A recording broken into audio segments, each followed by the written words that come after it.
Et donc, je vous propose de passer tout de suite. Alors, nous allons passer tout de suite à la communication suivante de Françoise Simon, parce qu'elle traite, elle va pas traiter exactement de la même façon, mais finalement, est-ce que c'est pas aussi un sujet comparable? Qu'est-ce qui définit un excellent chirurgien? Donc, ils sont deux, donc Romain Luscan et François Simon. Je vous laisse vous présenter et communiquer les résultats de votre étude.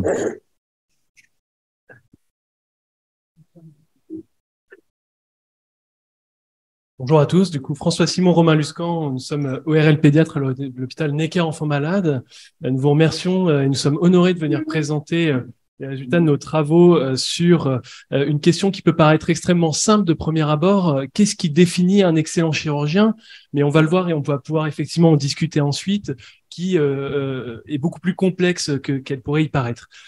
C'est un travail que nous avons mené grâce à la collaboration avec différents chirurgiens, grâce à l'aide, et merci Monsieur Joannet de l'Académie nationale de chirurgie, grâce à l'aide de différentes sociétés savantes de chirurgie, et grâce même à des collègues anesthésistes, ce qui montre bien que cette question dépasse notre propre spécialité de chirurgie.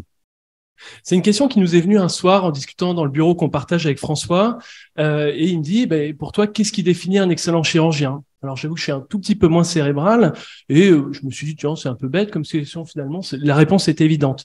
Puis on s'est posé un petit peu chacun dans notre coin, et c'est presque un exercice qu'on peut faire en début de cette communication. On peut prendre quelques secondes et se dire quelles sont selon nous les trois principales qualités, les trois vraiment les plus importantes qui définissent un excellent chirurgien. Et puis on verra finalement en comparant avec nos résultats que probablement qu'il y a des divergences dans cette salle. Et donc, justement, en discutant ensemble, on s'est dit que c'était une question qu'il fallait vraiment investiguer et sur laquelle nous avons travaillé. Le contexte, évidemment, et on en a parlé dans les présentations précédentes, et on le voit bien, la chirurgie évolue, c'est un métier évidemment millénaire et qui évolue au fil des âges, et donc le statut, notre activité, ce qu'on est finalement a considérablement changé jusqu'à aujourd'hui, et on voit bien que c'est au cœur des débats, cette chirurgie robot-assistée, et donc c'est une question légitime à se poser, qu'est-ce qu'un excellent chirurgien en 2023 ? Alors, pour répondre à cette question, on a quand même déjà regardé l'histoire, et puis on le sait tous, en tant que chirurgien, on est élevé avec des dogmes, et donc on a repris ces dogmes, et on s'est dit probablement qu'ils vont s'appliquer à la chirurgie moderne. Donc les premiers dogmes, c'est les dogmes de la chirurgie pré-anesthésique, et donc où il fallait être évidemment extrêmement rapide. Plus on était rapide, moins il y avait de chances de mourir de cette anesthésie plus que douteuse, évidemment. Et puis après, alors on le voit bien, on a été élevés tous dans cette idée grand chirurgien, grandes incisions. Il fallait marquer du corps ce qu'était un excellent chirurgien et donc marquer le patient. Et puis la première présentation nous montre bien que peut-être qu'on n'est plus tout à fait dans ce paradigme-là. On a vu aussi pas mal de dogmes américains, j'allais dire. Un excellent chirurgien est confiant, flamboyant, dogmatique et riche. Alors, est-ce qu'il y a vraiment d'excellents chirurgiens en France? On le sait bien, hein, c'est pas forcément notre caractéristique première d'être riche. Et, bon, c'est pas le lieu pour en débattre évidemment, mais en tant que PH à l'hôpital public, je pense que je serai finalement jamais excellent. Et puis cette phrase qui peut-être peut probablement s'adapter un petit peu plus. Un bon chirurgien, c'est comment opérer. Un meilleur chirurgien, c'est quand opérer. Et l'excellent chirurgien, c'est quand ne pas opérer. Et ça, peut-être que c'est finalement quelque chose qui va guider un peu plus nos réponses. En bon scientifique, on a regardé PubMed. Qu'est-ce qui définit un excellent chirurgien? Et puis, on a vu finalement que la littérature est extrêmement pauvre à ce sujet et n'est que quelques commandes éditoriales où des journaux invitent des excellents chirurgiens, des chirurgiens réputés, éminents, à témoigner à l'aune de leur carrière de qu'est-ce qui définit à leur sens l'excellence en chirurgie. Mais on s'est dit, est-ce qu'on est vraiment finalement les meilleurs pour définir l'excellence? Et on le sait aujourd'hui, en citoyen 2023, il faut taper sur Internet et regarder la notation Google pour savoir qu'est-ce qui définit l'excellence.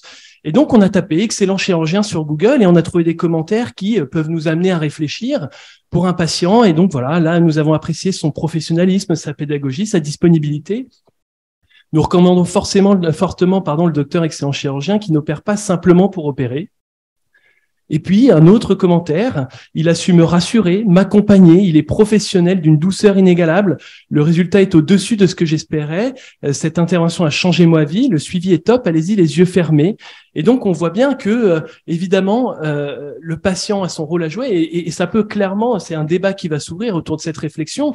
Est-ce que vraiment la notation Google va guider, donne vraiment une excellence, une notion de l'excellence chirurgicale, et pourtant, c'est ce qui guide maintenant les patients à venir nous voir.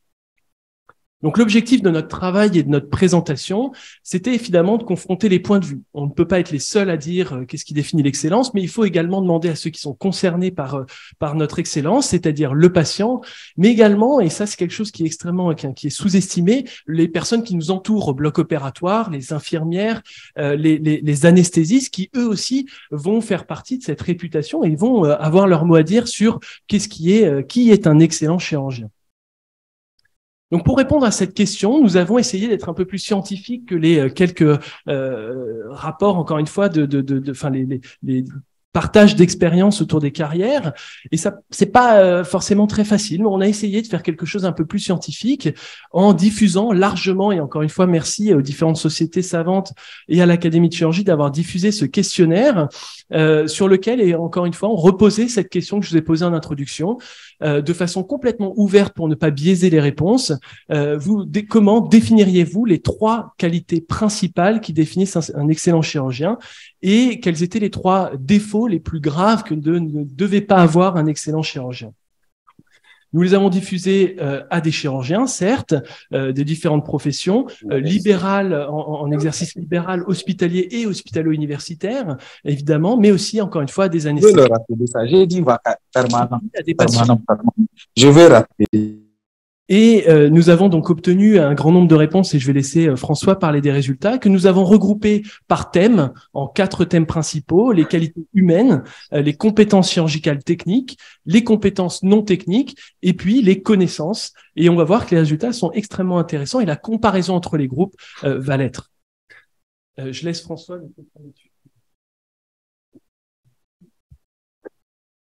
Merci beaucoup. Faut parler fort. Donc nous avions effectivement 4000. Donc tout le monde n'a pas donné 3 résultats en fait. Hein. Tout le monde on a proposé aux personnes de donner 3 qualités, mais parfois les personnes n'en donnaient que 2.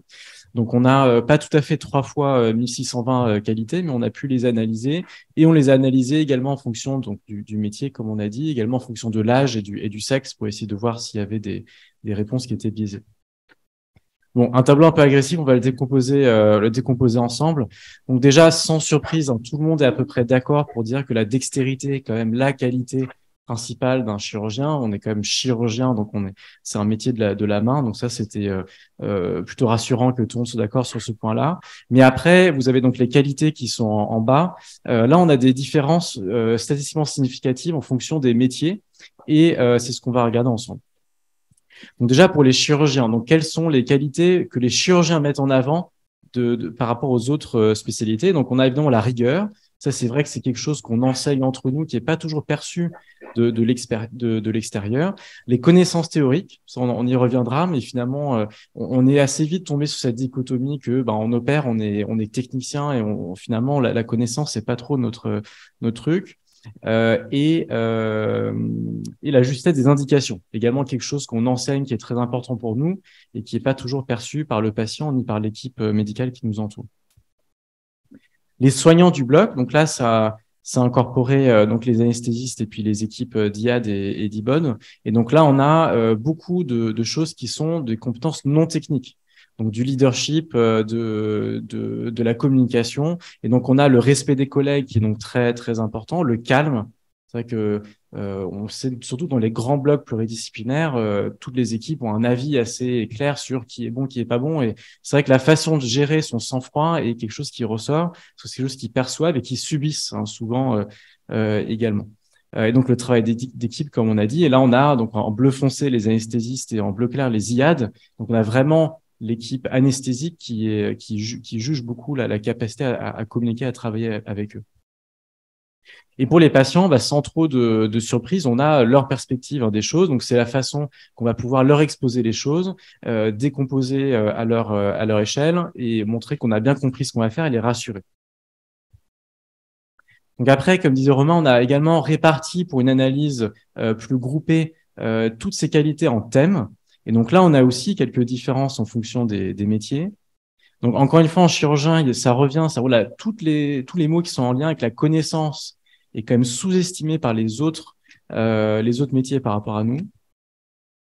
Les soignants du bloc, encore une fois, donc sont très très sensibles aux compétences non techniques, on l'a vu, et les qualités humaines sont très importantes par rapport aux gens qui ne côtoient pas forcément au bloc opératoire, mais avec qui on va avoir des discussions, la communication et l'explication des suites opératoires, le suivi, la gestion des complications, comment est-ce qu'on va gérer ces choses-là. Donc plein de choses qui se passent en dehors du bloc, ce qui n'est pas étonnant parce que c'est dans ces endroits-là que ces personnes coexistent avec nous. Et dernier résultat, donc qui sont assez amusantes, ça c'est uniquement parmi les chirurgiens. Et donc là, on a regardé par rapport au sexe et à l'âge. Donc déjà, le sexe, quand nous, on a des billets par rapport à l'âge. Parmi les plus âgés, on avait plus d'hommes et parmi les plus jeunes, on avait plus de femmes. Si on égalise sur l'âge, il n'y a jamais de différence entre les hommes et les femmes. Et si on repartit à l'âge, on a également un résultat amusant qui ressort où clairement, plus on est jeune, plus on se focalise sur la technique. Et plus on est âgé, plus on se focalise sur les qualités humaines et le relationnel avec le patient. Et il y avait également quelque chose qui ressort avec la pratique libérale ou hospitalière et à fortiori hospitalière universitaire. Et c'est vrai qu'à l'hôpital, on va beaucoup plus travailler en équipe. On a parfois des cas complexes où on doit être vraiment nombreux dans la salle pour les gérer. Et on avait partagé nos résultats avec un collègue libéral qui nous disait, vous mettez l'accent sur le travail en équipe, sur la communication où il y a 10 personnes en salle. Et moi, je travaille souvent en binôme avec mon anesthésiste et bon, du coup, je peux jamais être un excellent chirurgien non plus, quoi. Et c'est vrai que c'est quelque chose qui doit être adapté à la façon de travailler. Et si on travaille avec son anesthésiste en petite équipe, évidemment, ça va être des choses à prendre en compte par rapport à ce qui est important en grande équipe universitaire à 15 dans la salle opératoire. Donc, qu'est-ce qu'on peut en dire? Donc là, est-ce qu'on a pu répondre à la question? Donc, vous avez vu que c'est complexe, hein. Ce qui sort, en tout cas, ce qui est très clair, c'est que le chirurgien est plus qu'un technicien. L'habitude, le stéréotype de nous réduire à un artisan où on a des outils, on va régler un problème ou construire quelque chose. On est plus que ça, et notamment, c'est vraiment un métier humaniste. On est le patient et la finalité de la prise en charge et on voit l'importance du relationnel à la fois avec nos collègues et avec le patient. Donc on a toutes ces choses-là qui ressortent clairement et avec des importances relatives à la pratique et au lieu de travail. Ce qui est très important, je pense, et par rapport à Google, on en parlait un petit peu sur l'amusement au départ, on se dit tiens, on va regarder ce qui ressort. C'est quelque chose de très important parce qu'on voit dans d'autres pays que la notation des chirurgiens se fait quand même beaucoup par les patients. Là, on a une notation en France, Google est à peu près la seule chose qui nous permet de noter aux patients de noter le chirurgien. Mais s'il n'est pas exclu qu'on évolue comme aux États-Unis ou ailleurs, où il y ait des notations de chirurgiens qui soient publiées dans des journaux comme le Point pour les services. Et là, c'est très important de faire la distinction entre bon communicant et bon chirurgien. Parce qu'on voit ce que perçoit le patient, ça va être la communication, ça va être la pédagogie, ça va être l'écoute, qui sont très importantes et pour lesquelles on n'est sans doute pas assez formé.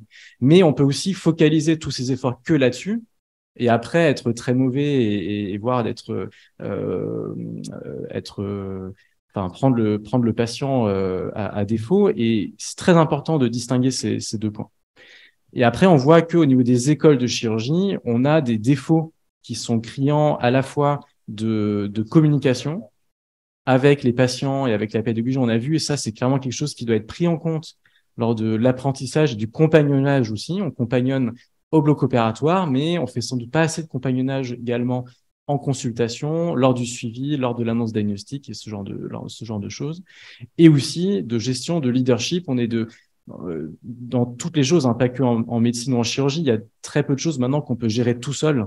On est de plus en plus en groupe. Il y a les RCP, au bloc opératoire, on est nombreux. A fortiori dans les centres universitaires où on a de la formation. Et c'est vraiment quelque chose à prendre en compte pour l'avenir. Voilà. Merci beaucoup pour votre attention. Alors, merci beaucoup pour ce travail qui est très original, parce que vous l'avez dit vous-même, il y a très peu de choses dans la littérature et ça élargit notre perspective, enfin notre vision de notre métier. Alors, vous n'avez pas interrogé les simulateurs, parce que Pierre Devalet a évoqué cette problématique que nous allons avoir de plus en plus.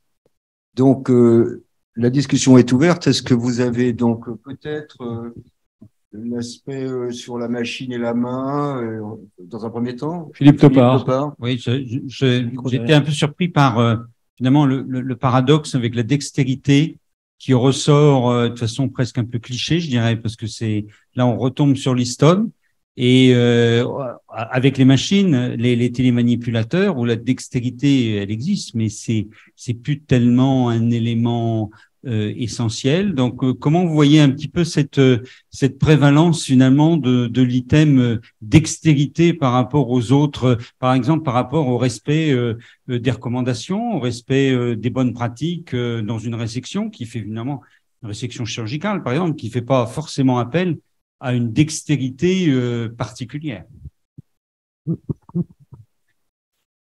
Est-ce que nous sommes toujours des barbiers dans la représentation? C'est un peu la question. La dextérité devient celle que les barbiers avaient, n'étaient pas reconnus comme des médecins. Le combat depuis des siècles, donc des chirurgiens, c'est d'être considérés d'abord comme des médecins et avec une compétence technologique. Mais voilà. On voit ce stéréotype entre la connaissance et la dextérité, hein, clairement entre la gestuelle et l'excellent chirurgien. De façon générale, ce qui ressort est d'abord quelqu'un qui a une gestuelle et après éventuellement quelqu'un qui réfléchit à ce qu'il fait.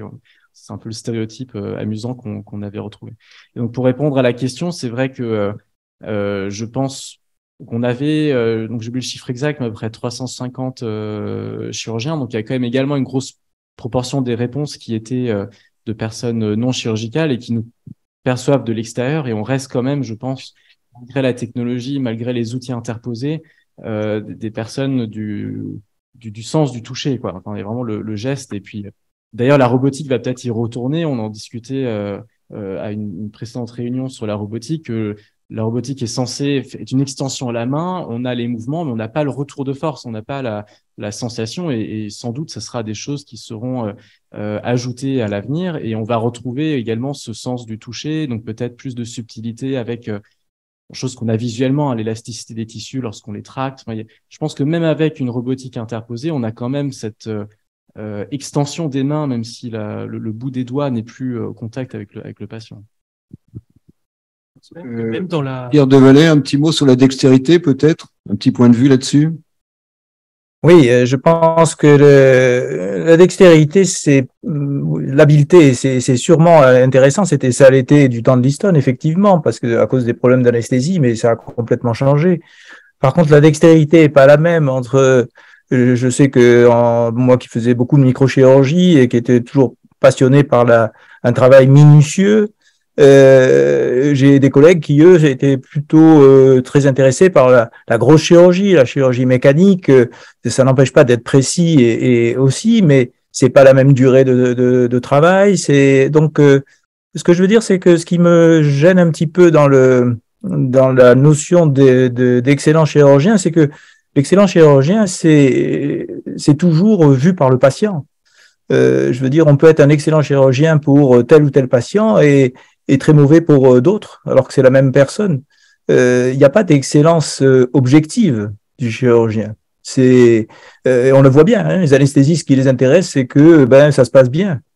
Mais peu importe le résultat, parce que ce qui est curieux, c'est que par exemple, il n'y a pas du tout dans les statistiques de ces jeunes confrères, il n'y a pas du tout la statistique du résultat. Un excellent chirurgien, c'est celui qui a peut-être le moins de complications. Est-ce qu'un excellent chirurgien, c'est celui qui a le moins d'attaques de mise en cause de sa responsabilité?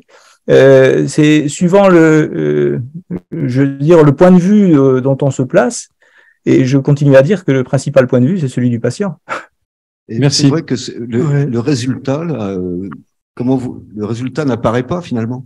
Mais c'est une excellente remarque que vous faites, c'est que quelle que soit la catégorie interrogée, c'est-à-dire que ce soit les chirurgiens et les patients, parce que toutes ces réponses n'ont pas été influencées. C'est vraiment chaque personne était libre de donner ce qu'il voulait. Donc, et ce qui nous a effectivement marqué, et on rejoint tout à fait votre remarque avec François, c'est l'absence quasi systématique de notion de résultat de complications. Et c'est vrai que c'est frappant. Et justement, c'est pour ça que cette question, elle est très provoque. Qu'est-ce qui définit un excellent chirurgien? Parce que vous avez tout à fait raison. Ça dépend du prisme dans lequel on regarde. Est-ce que c'est le patient qui décide? Est-ce que et le but, c'était aussi d'amener le débat et la réflexion à qui doit juger, comment on doit juger et comment on peut accompagner ce jugement. Si vous aviez posé la question à l'inverse, comment juger un mauvais chirurgien? Alors, on a toutes les stats, mais on n'avait qu'un quart d'heure pour vous présenter. On a aussi fait le même travail. Ça doit être surprenant, peut-être, parce que la manière de poser la question, le jugement se construit pas de la même manière. Il n'y a pas peut-être un scotome de la part de tous les interlocuteurs, justement, sur cet aspect de résultat. Parce que moi, je peux te dire que l'expérience que nous avons tous, on sait très bien au sein d'un service, d'un bloc, celui-là, c'est un charlot, il est pas bon, il est mauvais, il est traditionnel, il a aucune idée de l'innovation. Un bon chirurgien, c'est peut-être d'abord quelqu'un qui innove, qui a envie de faire changer quand tu entends ce qui nous a été présenté sur la thyroïdectomie par voie transorale, je crois que ça pourrait être considéré comme nul. Au départage, tu as peut-être du mal à imposer cette technique aux autres collègues. Je sais pas. Vu comme quelque chose de transgressif. Et c'est peut-être l'excellence qui s'exprime en même temps. Jean-Claude Coffinhal. Oui, moi je trouve effectivement cette enquête intéressante, surtout je crois qu'on comprend bien que vous voulez mettre en évidence les représentations qu'on a, parce qu'on n'est pas du tout dans de la réalité, dans de l'objectivité, etc. La dextérité, c'est très amusant. Effectivement, on pourrait dire qu'on n'est pas obligé d'être maladroit pour être chirurgien. Hein, c'est assez certain. Ça existe. Mais la dextérité, si on prend le geste chirurgical analysé objectivement, c'est 85% de partie cognitive et une partie, je veux dire, manuelle, exécutante, psychomotrice, exécutante, et on connaît des chirurgiens qui ne sont pas forcément très habiles en apparence de leurs mains, qui sont d'excellents chirurgiens. Et ça va de même avec, quand on le voit de l'extérieur, effectivement, il faut qu'il il ait une dextérité, ça fait la représentation, il faut qu'il sache des choses, et il faut qu'il ça suppose la compétence et la formation. Donc je veux dire, on ne peut pas imaginer que le chirurgien n'ait pas ça, alors qu'effectivement, nous on sait qu'il y a des bons, des mauvais, mais surtout, on sait, et je le répète ici, que nous ne sommes pas les champions de l'évaluation de nos pratiques et nous ne savons pas exactement, n'avons pas de manière objective d'apprécier ça, et beaucoup moins que les Nordiques ou que les Anglo-Saxons. Donc je pense que c'est l'élément le plus important qu'on doit retenir. Et en tout cas, merci. Et puis on attend l'autre versant de la médaille sur les mauvais chirurgiens. Alors c'est dommage, tout à l'heure on avait en ligne, mais il est plus là, Olivier Farge, qui a fait un rapport qui est publié par l'Académie sur la formation initiale des chirurgiens. Parce que ce qui peut-être ces qualités humaines qui sont essentiellement en haut de la représentation des publics, des patients, est-ce qu'on les enseigne suffisamment? Est-ce que ça fait partie de la culture du chirurgien de se dire c'est absolument nécessaire? On a d'autres pratiques qu'on fait au cours d'un examen clinique de nos patients. On nous accuse de violer nos patientes, alors que simplement on a oublié d'informer correctement sur le retentissement, sur le ressenti d'un patient. Et donc, alors nous avons deux questions, enfin deux interventions. Olivier, là, donner la parole à Olivier Farge. Olivier Farge, et puis ensuite à Pierre Devalet. J'ai suscité la réponse d'Olivier Farge. Merci d'être là. Merci beaucoup. En fait, poser la question comme ça, c'est une façon d'aborder la question qu'est-ce que c'est qu'un chirurgien. C'est effectivement les psychiatres ont eu cette réflexion.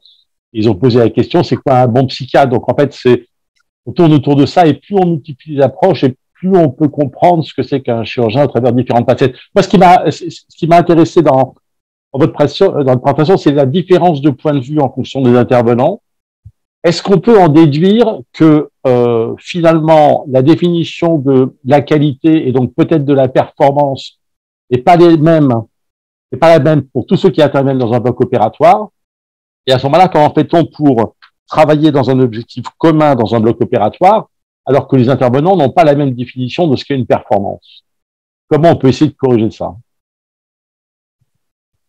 Moi, je rejoins tout à fait la réflexion d'Olivier Farge. En fait, ma réflexion, moi, c'était quand j'ai lu votre article, c'était de dire, en fait, je fais 3 métiers différents. Et peut-être le 4e avec les machines, que vous n'avez pas abordé. Et on le sait tous d'ailleurs. On connaît tous des chirurgiens qui sont des gens extrêmement brillants, mais qui ont une notion des relations humaines très perfectible. Voilà. Donc, et en fait, oui, il faut séduire 3 auditoires différents. Pierre Devalet? Oui, il y a une qualité qui, à mon avis, est capitale, mais que personne ne cite, c'est l'humilité. Et tous les grands chirurgiens que j'ai vus étaient tous des gens parfaitement modestes et qui ne se montaient pas du col.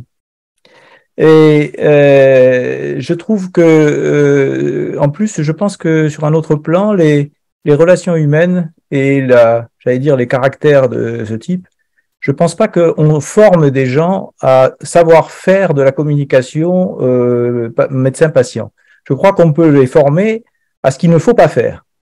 Mais par contre, leur dire et les faire changer de caractère, donc à mon avis, on fait une erreur en pensant qu'on peut formater, manager n'importe qui a été sélectionné sur des critères de savoir s'ils savent répondre à un QCM, alors qu'il n'y a plus de sélection. C'est à la sélection qu'il faut sélectionner les gens qui seront capables d'assumer la charge psychologique d'être chirurgien, parce que ça, c'est une charge énorme, plus que dans certaines autres spécialités médicales.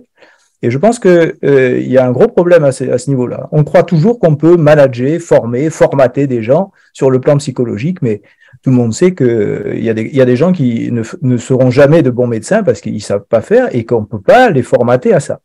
Voilà. Il y a une chose qui m'a frappé, ces dernières remarques, c'est que dans la patiente, là, le témoignage d'une patiente que vous avez publié là, et qui dit c'est un excellent chirurgien, il sait faire, enfin, etc. Vous pouvez y aller les yeux fermés. Je trouve ça extrêmement amusant dans un siècle où on nous casse les oreilles avec le consentement, l'information, etc. Il faut surtout pas y aller les yeux fermés, parce que l'excellent chirurgien pour le monsieur lambda, ça sera une catastrophe pour le deuxième qui aura, quand il aura un échec, ce qui est tout à fait autorisé à un excellent chirurgien. Merci. Merci Gérard Morvan.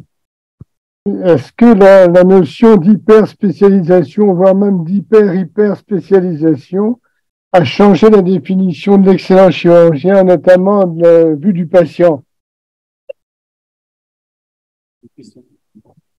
À vous de répondre, messieurs. Alors nous avions déjà, avant de parler d'hyper-spécialisation, on avait essayé d'exploiter nos résultats en fonction des spécialités, même si effectivement au sein des spécialités, après donc on n'avait pas assez de données pour vraiment montrer des choses, mais clairement on a des rapports très différents avec le patient en fonction de ce qu'on fait. Et le patient aussi peut avoir, s'il a une maladie très particulière, qui va voir la personne qui est reconnue experte, qui lui est recommandée, va avoir une approche différente à son chirurgien que si c'est un chirurgien qu'il a trouvé tout seul sur Internet pour une pathologie banale. Donc c'est sûr que ce sera à prendre en compte. Et ça, on avait discuté. Alors c'était pas des analyses, mais un peu à l'oral avec des gens sur ce que vous disiez tout à l'heure. Est-ce que vous préférez être pris en charge par le meilleur technicien, mais qui est froid et qui a aucune compétence humaine, ou quelqu'un de très sympa, mais qui est pas très bon? Et là, je pense que c'est pareil. C'est les gens ont tendance à dire. Tu réponds à Devalet, là, quand il dit l'humilité, mais moi, je préfère être opéré par un chirurgien orgueilleux, mais qui sait faire ce qu'il fait. C'est ce que disent la plupart des personnes, et je pense que c'est pas incompatible. Oui, c'est pas incompatible, mais en même temps, il faut bien. C'est une mauvaise question. Est-ce que c'est une bonne question? Avec Google.